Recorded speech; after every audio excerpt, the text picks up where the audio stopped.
हम बेटा बेटी की शादी करते देखो कितना खर्चा करते हैं, कितना खर्चा हो जाता है। अगर एक नॉर्मल शादी की बात करें तो उसमें लाखों का टेंट लगा देंगे, लाखों रुपया भोजन वाले को दे देंगे, लाखों रुपया आजकल वो बैंड वैंड वाले ले जाते हैं, डेकोरेशन वाले लाखों में ले जाते हैं। लेकिन जिनके बगैर भारतीय शादी पूरी नहीं हो सकती, उन ब्राह्मण, उन पंडित जी को कितने लाख रुपया देते हैं? 1-8 लाख तो देते ही होंगे।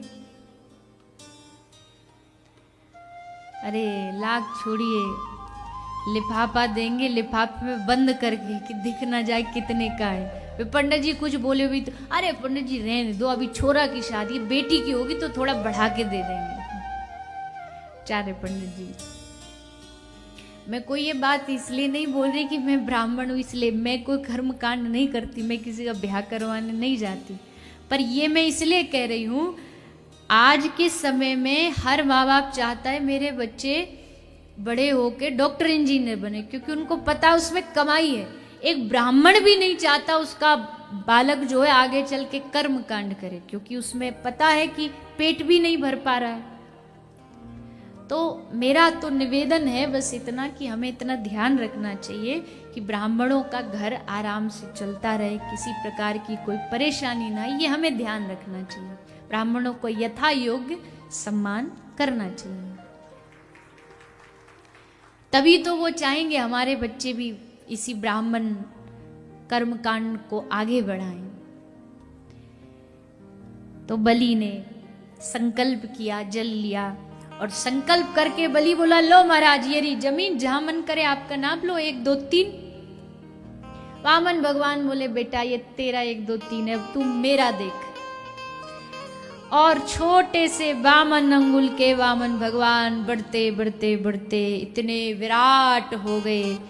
एक पग भूमि में पूरे आकाश के लोगों को नाप लिया, दूसरी पग भूमि में पूरी पृथ्वी के लोगों को नाप लिया, 2 पग भूमि में बलि कंगाल हो गए, कुछ नहीं बचा, तीसरी अभी भी बाकी है।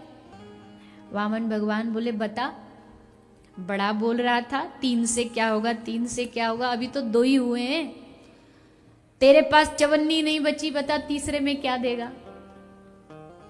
नहीं देगा तो पाप लगेगा, नरक में जाना पड़ेगा। बलि ने हाथ जोड़े और हाथ जोड़ के कहा, प्रभु एक बात बताओ, दान बड़ा होता है कि दानी बड़ा होता है?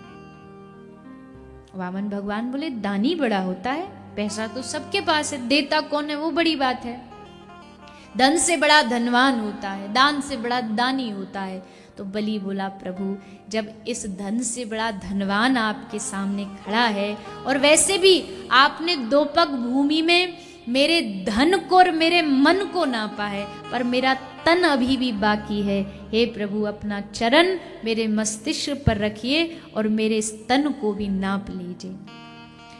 वामन भगवान ने अपना चरण बलि के मस्तिष्क पर रखा और बलि ने अपना संकल्प पूरा कर दिया। भगवान प्रसन्न हो गए, वाह बलि आज तो हम तुझ पर रीझ गए, जा तुझे हम खुश होकर के सुतल लोक का राजा बना देते हैं। बलि बोला, वाह क्या बात है, इतना अच्छा सौदा आप ही दे सकते हो, बताओ, छीना हमसे दुनिया भर का राज्य और दिया क्या? 1 लोक। ये कोई देने में देना है? कुछ देना है तो अच्छा ही दो ना। तो भगवान बोले, अच्छा क्या होता है, चल तू बता दे। तब बलि ने मांगा, हे प्रभु देना है तो ये दे दो कि जब मैं सुतल लोक का राजा बनूं तो आप मेरे सुतल लोक के द्वारपाल बन जाना, बस इससे ज्यादा नहीं चाहिए। आप द्वारपाल बन के मेरे द्वार पर खड़े रहना, आते जाते आपके दर्शन होते रहेंगे। वामन भगवान बड़ी जोर से हंसे, वारे बलि आया था मैं तुझे लूटने, पर यहां तो तूने ही मुझे लूट लिया।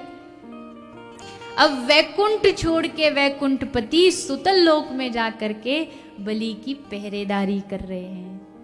इसलिए तो भक्त वत्सल इनको कहा है, जो बनाना चाहो बन जाएंगे। पहरेदार बन गए, ड्राइवर बन गए, सारथी बन गए अर्जुन के। सुतल लोक में भगवान ने जाके द्वारपाल बने हैं।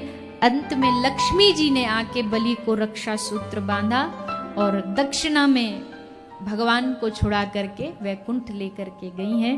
इस प्रकार ये भगवान वामन और बलि की बड़ी ही अद्भुत कथा श्री सुखदेव जी ने श्रवण कराई है।